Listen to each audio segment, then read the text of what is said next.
Hi friends, I'm Tilak. You're watching Tech May Be Unique, and today we're going to see how to share a Tumblr post to any other social media on your Tumblr application. And if you are new to this channel, make sure to click on the subscribe button below. We just quickly move on to the video. So how to share a post in your Tumblr account on your Tumblr application, just going to show in this video. For that, first of all, open your Tumblr application.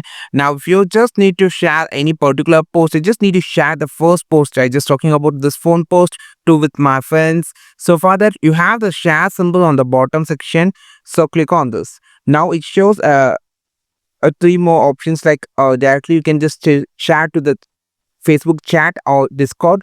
If you just need a more application, click on the other. Now it shows all other format of things like WhatsApp, Instagram chat, and any other social medias. You can just share your post. This is how you just share your post on your Tumblr application. I think this video helped you a lot. Like this video, share this video, subscribe this channel. We will meet our next video with this super valuable content.